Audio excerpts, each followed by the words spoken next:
नमस्कार दोस्तों।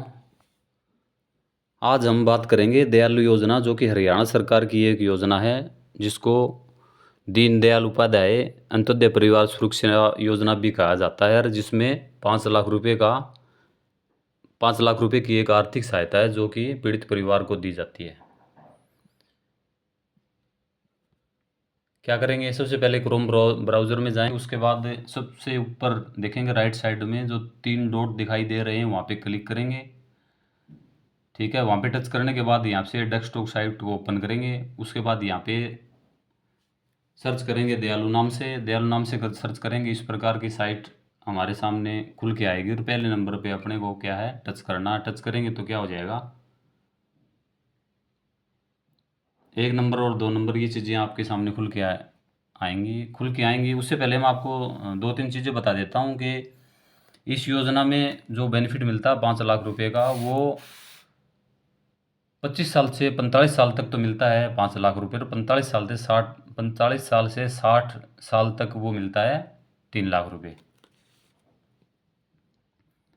अब ये है उन लोगों के लिए 1 नंबर वाली, भाई परिवार के किसी सदस्य की मृत्यु हो जाने पर, या फिर किसी सदस्य के परमानेंट डिसेबिलिटी हो जाने पर, स्थायी विकलांगता हो जाने पर, यहाँ इसमें अप्लाई करते हैं। दूसरी ये है, इसमें किसी आवारा पशु, कुत्ते, सांड या फिर किसी जंगली जानवर किसी परिवार के किसी सदस्य को काट ले, या फिर उससे मृत्यु हो जाए, उसके लिए यहाँ अप्लाई किया जाता है। ज़रूरी कागज़ की बात करें, ज़रूरी कागज़ इसमें चाहिए डेथ वाले केस में केवल डेथ सर्टिफिकेट, और दूसरा जो है इसमें अपने को चाहिए जो स्थायी विकलांगता है उसका सर्टिफिकेट जो सीएमओ से बनता है डिस्ट्रिक्ट से, और उसके एफआईआर की कॉपी चाहिए, हॉस्पिटल की जो डिस्चार्ज समरी है वो चाहिए। 3 चीज़ें हैं, उनकी अपने को ज़रूरत पड़ेगी। अब यहाँ पे क्या करेंगे, टिक करेंगे कौन सी योजना में करना। ये ऊपर निशान लगा रखे है ना, ये मार्क कर रखा है 1 नंबर 2 नंबर अपने। आज हम बात कर रहे हैं 1 नंबर के बारे में। यहाँ देखो सबसे ऊपर लेफ्ट साइड में 1 नंबर को टच किया, उससे ये डार्क हो गया। नीचे क्या करेंगे, जहाँ पे हाइड लिखा हुआ है वहाँ पर लिखेंगे परिवार पहचान पत्र नंबर, यानी कि फैमिली आईडी नंबर लिखेंगे। गेट ओटीपी, यहाँ पे गेट ओटीपी प्राप्त करेंगे। ओटीपी को यहाँ से कॉपी करेंगे। कॉपी करने के बाद 2 नंबर पे आपको यहाँ जो 2 नंबर लिखा हुआ है वहाँ पर इसको पेस्ट करेंगे। यहाँ पे ये पेस्ट किया गया है। उसके बाद इसको क्या करेंगे, सबमिट करेंगे 3 नंबर पे।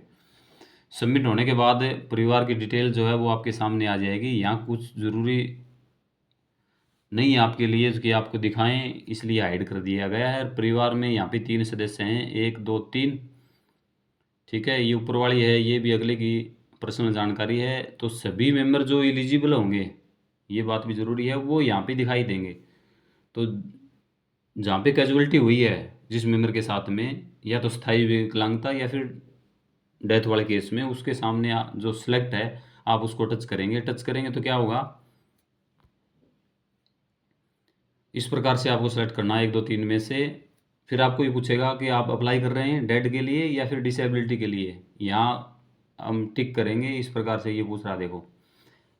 ठीक है, ये पूछ रहा है तो फिर इसमें अपने को टिक करना है डेथ वाले केस में या फिर डिसेबिलिटी वाले केस में। अब आगे हम आखिरी चरण में हैं। जैसे ही आप टिक करेंगे तो ये पेज आपके सामने आ जाएगा। और यहाँ आप क्या करेंगे, सबसे पहले ऊपर लिखा हुआ है कि जिला कोई भी आपका हरियाणा में हो सकता है। उसके बाद लिखा हुआ ब्लॉक कोई भी हो सकता है।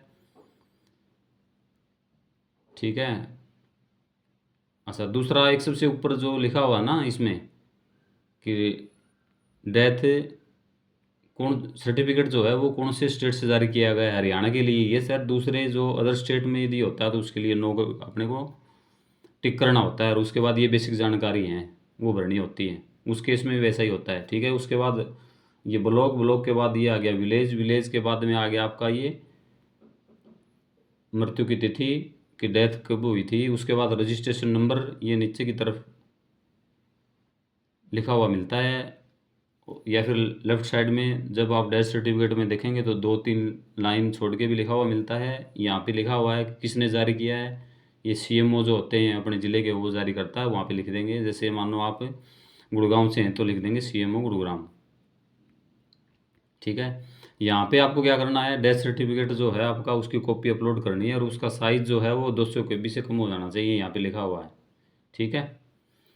ये सब करने के बाद देखो आपको एक बॉक्स दिखाई दे रहा है बीच में, ये छोटे वाला, ये वाला जो मार्क कर रखा मैंने बीच में, इसको क्या करना है, इसको टिक करना है। टिक करने के बाद ये इस प्रकार से यहाँ ब्लू हो जाएगा और उसके बाद क्या करना है आपको, अप्लाई स्कीम अप्लाई कर देना है। अब आपके पास एक मैसेज आ गया कि आपका जो है आवेदन मिल गया है डिपार्टमेंट को। अब यहाँ तक होगी प्रोसेस कि हमने अप्लाई कर दिया और जितना भी बेनिफिट आपको मिलना है वो मिल जाएगा, लेकिन इसका स्टेटस चेक करें 2 दिन 3 दिन 5 दिन 7 दिन बाद में। तो क्या करेंगे, स्टेटस चेक करने के लिए वही साइट खोलेंगे, सबसे ऊपर जाएंगे, यहाँ पे 3 जो लाइनें लिखी हुई हैं यहाँ पे हम देखेंगे तो ऊपर जो लिखा हुआ है यहाँ पे व्यू रिक्वेस्ट जो मार्क कर रखा है, यहाँ पे टच करेंगे तो फिर यहाँ पे नीचे जो लिखा हुआ है यहाँ पे PPID डालें, परिवार पहचान पत्र की यहाँ पे ID डालेंगे, गेट OTP करेंगे और उसके बाद आपका पूरा ब्यौरा जो है वो आपके सामने आ जाएगा खुल के। ठीक है। इस प्रकार से स्टेटस चेक आपका हो जाएगा। ज़रूरी चीज़ें हैं इसमें, 15 दिन में एक बार ज़रूर चेक करना है। दूसरा सबसे ज़रूरी है कि जिस भी फैमिली मेम्बर या जो भी फैमिली हेड है जिसको बेनिफिट मिलना है उसका DBT इनेबल ज़रूर होना चाहिए, नहीं है तो बैंक में जाके अपना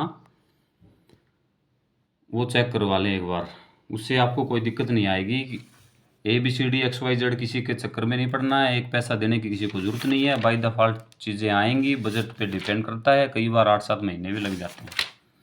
अपना स्टेटस चेक करते रहें, स्टेटस आपको दिखाएगा, सबसे पहले ओपन दिखाएगा, उसके बाद अप्रूव दिखाएगा, अप्रूव दिखाने के बाद अमाउंट जो है वो आपके खाते में डाल दी जाएगी। आपको जानकारी अच्छी लगी हो तो भाई चैनल को ज़रूर सब्सक्राइब करना, पूरी जानकारी दी है, आप खुद अप्लाई कर पाएंगे, कहीं पे कोई दिक्कत नहीं होगी। ठीक है। वीडियो को लाइक करें, चैनल को सब्सक्राइब करें। थैंक यू, बहुत बहुत थैंक यू। और भाई आपका कोई प्रश्न हो, समझ में ना आए तो आप हमारे को कमेंट कर देना, आपको बहुत ही जल्दी जवाब देंगे, एकदम stick. Okay, thank you. Video देखने के लिए धन्यवाद भैया।